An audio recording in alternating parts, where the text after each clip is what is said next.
지난 시간까지 저희가 이제 창세기부터 신명기까지 모세가 기록한 책이라고 불리는 모세오경에 대해서 함께 살펴보았습니다.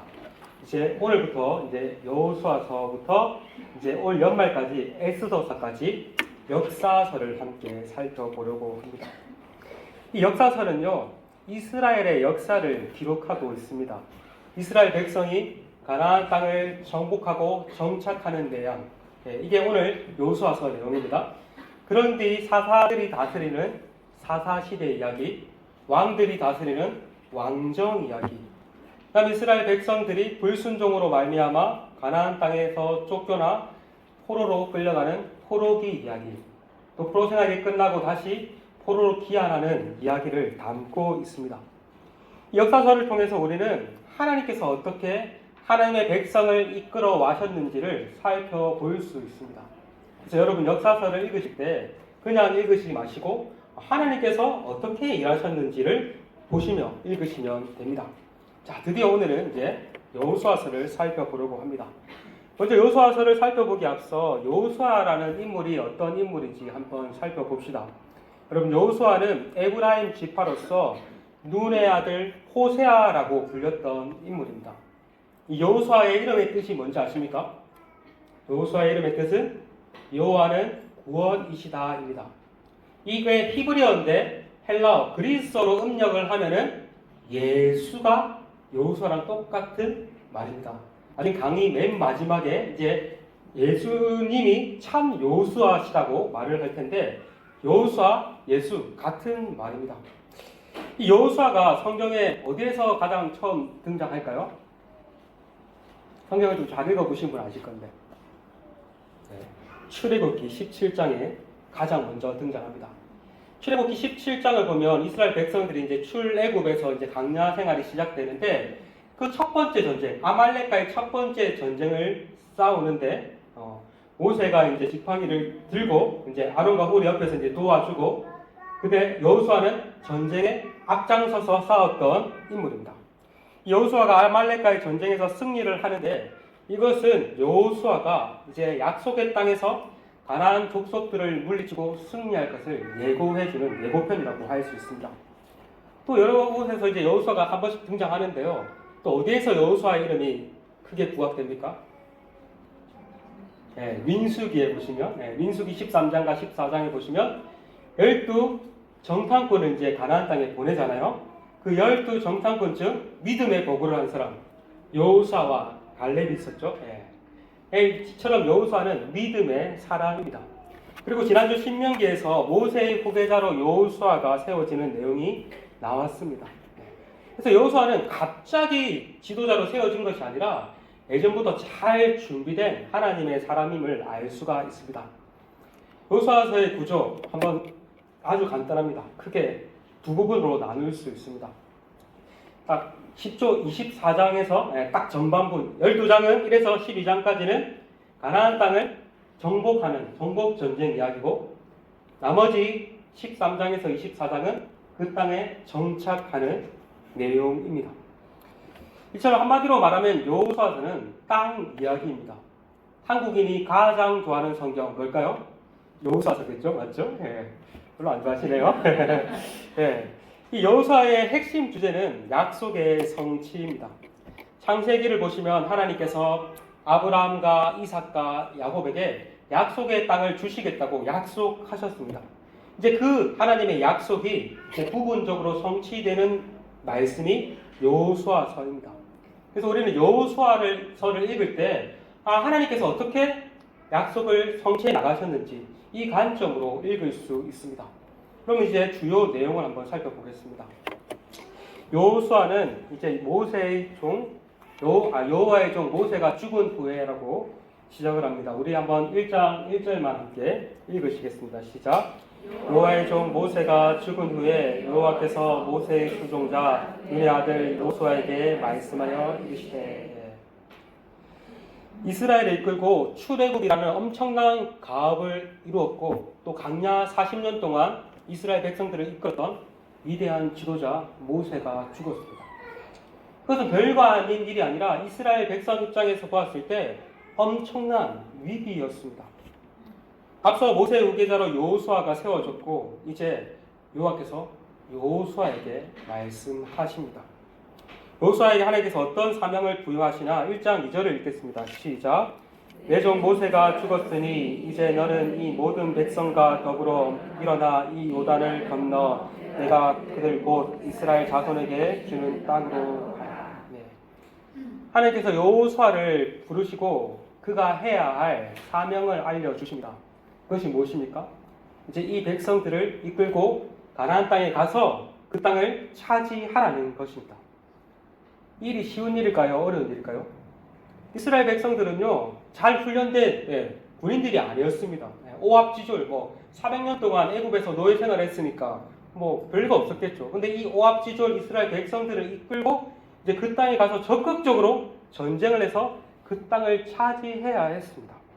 모세도 죽었고 이 엄청난 가업 앞에 참 많이 두려웠을 것입니다.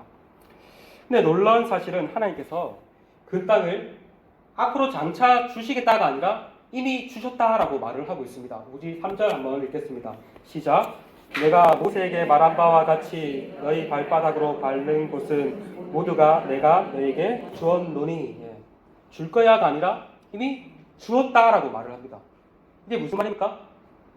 그 땅을 반드시 주겠다고 확증해 주신 것입니다.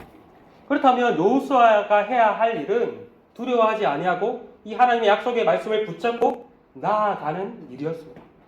뿐만 아니라 하나님은 모세가 함께 하신 것처럼 여호수아와 함께 하시겠다라고 말을 합니다. 우리 5절 6절 읽겠습니다. 시작. 내 평생에 너를 대적할 바 없으니 내가 모세와 함께 있었던 것 같이 너와 함께 있을 것입니다. 내가 너를 떠나지 아니하며 버리지 아니하리니 강하고 담대하라. 너는 내가 그들의 조상에게 맹세하여 그들에게 주리라 한 땅을 이 백성에게 차지하게 하리라.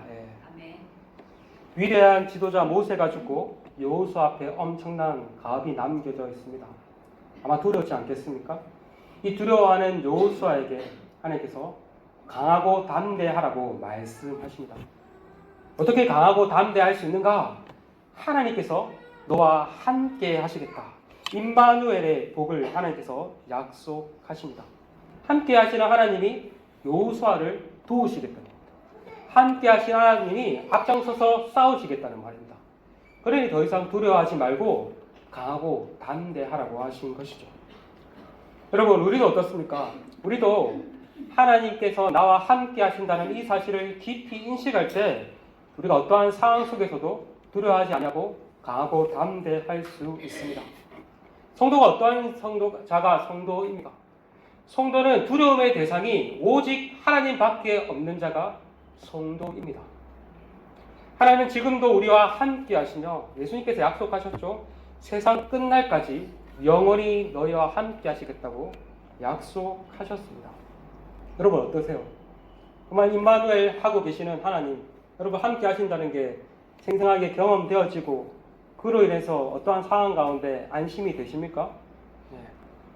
우리는 날마다 하나님을 소원하셔야 돼요. 성령님을 통해서 우리는 함께 하십니다. 네. 그래서 바라기는 이 여호수아에게 주신 말씀이지만 우리 또한 이 약속의 말씀을 붙들고 강하고 담대하게 살아가시는 우리 모두가 되시길 소망합니다. 아멘. 그래서 하나님께서 이제 여호수아가 지킬 중요한 수칙 한 가지를 알려주십니다. 7절과 8절인데 8절만 함께 읽으시겠습니다. 시작. 이 율법책을 내 입에서 떠나지 말게 하며 주야로 그것을 묵상하여 그 안에 기록된 대로 다 지켜 행하라. 그리하면 내 길이 평탄하게 될 것이며 내가 형통하리라. 율법책, 하나님의 말씀을 어떻게 하라라고 말을 합니까? 세 가지를 잘하라라고 말합니다. 첫 번째, 내 입에서 떠나지 말게 하며. 이 말은 무슨 말일까요? 계속해서 읽어라는 거. 소리 내서 원래 읽었잖아요. 읽어라. 그리고 주야로 그것을 묵상해라. 읽는 것에서만 그치지 않고 생각하고 숙고해라. 읽고 묵상하고 더 중요한 게 마지막에 있습니다. 그것을 다 지켜 행하라. 읽고 묵상하고 순종해라 라고 말을 하고 있습니다. 그렇게 할 때 어떻게 된다라고 말을 합니까? 그리하면 내 길이 평탄하게 될 것이며 내가 형통하리라. 이 말이 무슨 말입니까? 여호수아가 장차 약속의 땅을 차지하기 위해서는 자신의 군사력과 전술을 의지하는 것이 아니라 오직 하나님의 말씀을 가까이 하고 순종하는 데 달려 있음을 말씀하신 것입니다. 우리도 마찬가지입니다. 우리도 날마다 영적 전쟁 중에 있습니다. 이 영적 전쟁에서 승리하는 비결이 무엇일까요? 하나님의 말씀을 가까이 하는 것밖에 없습니다. 자기 개발서를 읽는다고 해서 성공하지 않습니다. 하나님의 말씀을 읽고 그 말씀에 순종하는 삶이 진정한 성공의 비결임을 여러분 명심하시길 바랍니다. 그렇기 때문에 우리가 계속 리딩 지저스를 따라 말씀을 읽고 묵상하고 순종하는 것은 얼마나 중요한 일이 아닌지 모르겠습니다. 여러분 어떠세요? 좀 중반 달려왔는데 잘 읽고 계십니까? 네. 좀 이렇게 느슨해진 마음이 있다면 다시 좀 붙잡고 말씀 가운데 나아가서 주님께서 예배해 주신 그 복들을 마음껏 누리는 복된 인생 되길 소망합니다. 아멘. 네. 이어서 이제 2장을 보면은 이제 여호수아는 2명의 정탐꾼을 여리고 땅에 보냅니다. 앞에서 정탐꾼을 보낸 이야기가 나왔죠. 어디에서 나왔죠? 민수기에서. 예. 제가 중요했죠. 가데스 바네아에서 일어난 일이 가장 중요하다라고 했죠. 예. 민수기에서 가데스 바네아라는 땅에서 12 정탐꾼을 가나안 땅에 이제 보냈죠. 그 이야기가 좀 유사한 것 같습니다. 이번에는 2명의 정탐꾼을 여리고 땅에 보냈습니다. 이 2명의 정탐꾼은 기생 라합의 집에 머물게 됩니다. 그래서 말이 우리말 번역이 기생이지 사실 몸을 파는 여자였습니다. 여리고성에 이스라엘의 정탐꾼이 들어왔다는 소식이 여리고 왕에게 전해지기 시작했고 라합의 집에 수색자들이 오자 라합은 이 2명의 정탐꾼을 숨겨줍니다. 왜? 자신의 동족도 아닌 이 적들을 숨겨줬을까요? 이것은 바로 믿음의 반응이었습니다. 라합은 기생이었기 때문에 외부 소식에 매우 밝았습니다. 하나님께서 홍해를 가르시고 요단 동편의 왕들을 물리치셨다는 사실을 잘 알고 있었습니다. 그래서 자신도 하나님의 백성이 되는 편을 선택했던 것입니다. 비록 이방인이요 기생이었지만 그 땅을 주시겠다고 하신 하나님의 약속을 신뢰하였고 믿음으로 반응하였던 것입니다. 그래서 히브리서 11장은 이렇게 말을 합니다. 한번 우리 읽어보겠습니다. 시작. 믿음으로 기생 라합은 정탐꾼을 평안히 영접하였으므로 순종하지 아니한 자와 함께 멸망하지 아니하였도다. 예. 라합은 믿음으로 하나님의 백성에 속하게 되었고 구원을 얻게 됩니다. 근데 여러분 더 놀라운 사실이 뭔지 아십니까? 마태복음 1장에 보면 예수님의 족보에도 라합의 이름이 당당하게 기록되어 있습니다. 제가 읽겠습니다. 1장 5절 마태복음 1장 5절 살몬은 라합에게서 보아스를 낳고 보아스는 루셀에서 오벳을 낳고 오벳은 이새를 낳고. 룻기에 보시면 이제 그대로 나오죠. 이제 룻기에 보면은 이제 루색의 은혜를 베푼 보아스라는 인물이 나오는데 이 보아스의 엄마가 누군지 아십니까? 놀랍게도 라합입니다. 라합이 살몬과 결혼을 해가지고 보아스를 낳고 보아스는 룻과 결혼해서 오벳을 낳고 오벳은 이새를 낳고 이새는 다윗을 낳고 쭉 가다가 나중에 누굽니까? 다윗의 후손으로 예수님이 오시게 됩니다. 그래서 우리는 이 라합 이야기를 통해 구원받지 못할 자가 있다 없다? 아무도 없으며 누구든지 믿음으로 나오면은 구원을 받을 수 있음을 알 수가 있습니다. 3장에서 보시면 이제 요단강을 이제 건너는 내용이 나옵니다. 언약궤를 맨 제사장들이 믿음으로 요단강에 발을 담그자 요단강이 더 이상 멈추지 않고 이스라엘 백성들은 마른 땅으로 요단강을 건너게 됩니다.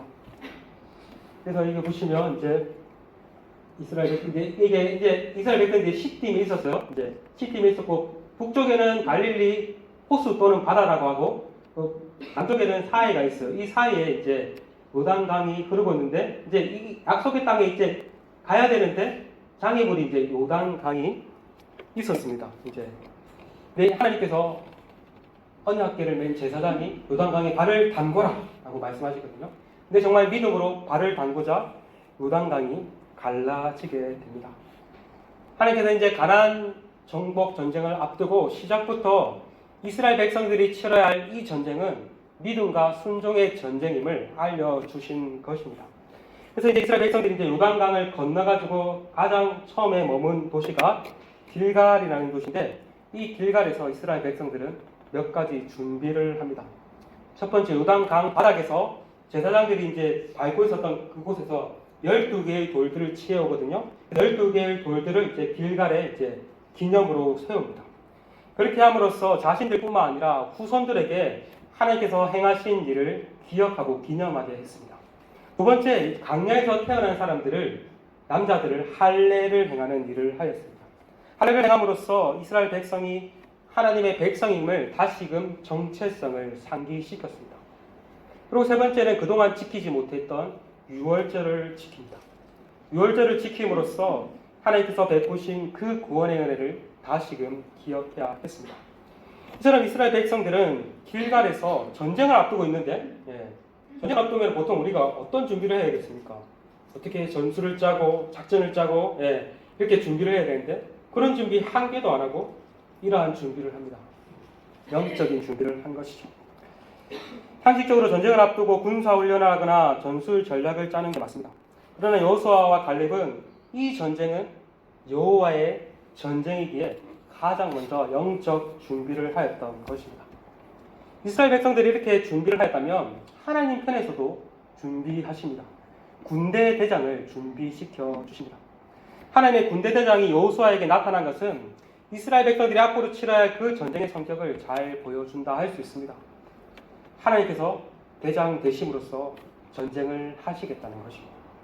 하나님께서 하시는 전쟁이니 승리가 보장된 전쟁이라는 것을 알려주신 것입니다. 그러니까 이스라엘 편에서도 준비하고 하나님 편에서도 준비하고 이제 준비가 다 마쳤습니다. 이제 첫 번째 전쟁을 치를 여리고로 나아가게 됩니다. 이 여리고 성은요, 난공, 요단강, 제가 이거 설명하면 요단강이 이제 건기 때는 이렇게 말라가지고 이제 일반 사람들이 건너갈 수 있는데, 우기가 되면 이렇게 강 폭이랑 이렇게 깊이가 엄청 깊어져서 함부로 쉽게 건널 수 없습니다. 근데 당시에는 이제 곡식 추수 우기 때였는데 하나님의 은혜로 이제 건너가게 됩니다. 자, 이제 여리고를 이제 가죠. 이제 여리고성은 난공불락의 성으로 아주 유명했습니다. 성벽을 보시면 두 개의 성벽으로 이렇게 쌓여져 있었습니다. 바깥의 성벽은 약 1.8m의 두께였고 안쪽에 있는 성벽은 3.6m 정도의 두께였다고 합니다. 또한 언덕 위에 세워져 있어서 성벽을 공격하려면 비탈길을 올라가야만 했습니다. 이스라엘 백성들이 요단강을 건넜다는 소식을 듣고 여리고 사람들은 성문을 굳게 잡고 이제 방어 태세를 갖추었습니다. 이때 하나님께서 여호수아에게 말씀하십니다. 하나님께서 여리고 왕과 용사들을 여호수아의 손에 넘겨주셨다라고 말씀하신 뒤에 그 성을 어떻게 정복할지에 대해서 상세하게 알려주십니다. 하나님께서 뭐라고 말씀하시죠?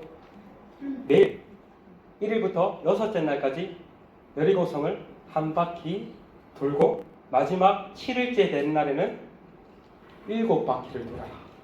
그럼 총 몇 바퀴를 돌아야 될까요? 총 7바퀴 아닙니다. 총 13바퀴를 돌아야 합니다. 그리고 돌 때는 그냥 오합지졸 아무렇게나 돌 것이 아니라 질서를 따라서 돌아라고 합니다. 첫 번째, 성병으로 잘 무장한 군인들이 앞장서고, 뒤에는 나팔을 부는 7 제사장이 서고, 가운데는 언약궤를 맨 제사장들이 서고, 맨 뒤에 백성들이 서라라고 말을 합니다. 그래서 이렇게 질서를 따라 돌고 마지막 7째 날 7바퀴를 다 돌고 나팔을 제사장들이 뿡 불면 이스라엘 백성들이 와 하면은 그 성이 무너지겠다라고 말을 합니다. 그래서 애들한테 설교하면 우리 한번 해보자 해가지고 한번 나팔 뿡 불고 와 이렇게 한번 해보거든요. 해볼까요? 하나님께서는 이렇게 사실 인간적으로 상식적으로 봤을 때 말도 안 되는 전략을 말씀하십니다. 이 또한 앞서 요단강을 건널 때와 마찬가지로 믿음과 순종을 요구하는 것이었다고 할 수 있습니다. 여호수아와 이스라엘 백성들은 하나님의 말씀에 순종함으로써 우리가 잘 알듯이 손쉽게 여리고성을 무너뜨립니다. 손가락 안 하고 손쉽게 여리고성을 무너뜨립니다. 그래서 이스라엘 백성들이 이제 무너진 성벽 사이로 들어가서 이제 여리고를 점령했습니다. 하나님의 명령을 따라서 그곳에 있는 모든 것들을 다 진멸했습니다. 이 여리고 성에서 유일하게 살아남은 사람과 가족이 있습니다. 누구일까요? 네, 아까 나왔던 믿음으로 반응한 라합 혼자만 살아남은 것이 아니라 그의 가족과 친척들이 살아남았다라고 말을 합니다. 그런데 이렇게 6장에서 승리한 뒤에 7장에서 또 분위기가 완전히 바뀝니다. 엄청난 난공불락의 성 여리고를 손쉽게 무너뜨렸으니까 아이성, 얼마나 별거 아니었던지 이름이 또 아이성이에요. 그래서 아이성, 저거 좀 쉽게 무너뜨리겠지 싶었는데 몇 명도 안 오네요. 근데 아이성을 무너뜨리는데 실패를 합니다. 왜 실패를 했는가? 너무 교만해서 그랬을까요? 하나님께서 알려주십니다. 아간의 범죄 때문이다. 하나님께서 여리고 전쟁을 앞두고 여리고 성에 있는 모든 것들을 남기지 말고 다 진멸하라라고 하셨습니다. 그런데 아간은 자신이 탐나는 물건들을 남겨두었습니다. 하나님이 이 아간의 범죄를 아간 한 사람의 범죄가 아니라 이스라엘 전체의 범죄로 보십니다. 성경을 보니까 아간이 범죄했다라고 하지 않고 이스라엘이 범죄했다라고 말씀하십니다. 여기서 우리는 죄의 연대성을 살펴볼 수 있습니다. 개인의 죄는 개인 한 사람에게만 영향을 미치는 것이 아니라 그가 속한 공동체 전체에게 영향을 미친다는 사실입니다. 여러분, 내가 은밀하게 짓는 이 죄가 나의 죄만이 아닙니다. 공동체 전체가 짓는 죄이며 그것이 공동체 전체에 영향을 미칠 수 있다는 사실을 우리는 기억해야 합니다. 이 사실을 기억한다라면은 우리는 죄를 함부로 짓지 않겠죠. 이후 이제 아간이 색출되고 그와 그의 가족들은 심판을 받게 됩니다. 그래서 그 뒤에 다시 한 번 더 아이성에 나아가는데 승리를 하게 됩니다. 이 아이성 전투는 여리고성 전투와 완전히 대조가 되죠. 여리고성 전투에 따른 하나님의 말씀에 순종함으로써 승리하였다면 이 아이성 전투는 불순종함으로써 부분 순종함으로써 실패합니다. 이것을 통해서 앞으로 이스라엘 백성들이 이제 치러야 할 많은 전쟁들의 성격을 알려주신 것이라고 할 수 있습니다. 너희가 나의 말에 잘 순종하면 승리할 것이지만 불순종하면 실패할 거라고 알려주신 것입니다. 또한 이 아간의 사건은 라합의 사건과도 완전히 대조가 되죠. 언약 백성이 아닌 하나님의 백성이 아닌 라합은 믿음으로 반응하여 언약 백성에 속하게 되었고 구원을 얻게 되었다면 언약 백성이었던 아합은 언약을 깨뜨림으로써 그와 그의 가족이 심판을 받게 됩니다. 이렇게 이스라엘이 이제 여리고와 아이성을 이제 점령했다는 소식을 들은 이제 가나안 족속들은 이스라엘과 맞서 싸우기 위해서 연합 전선을 구축하게 됩니다. 반면 기본 주민은 먼 곳에서 온 것처럼 속여서 이스라엘과 하친을 맺어 이스라엘 편에 속하게 됩니다.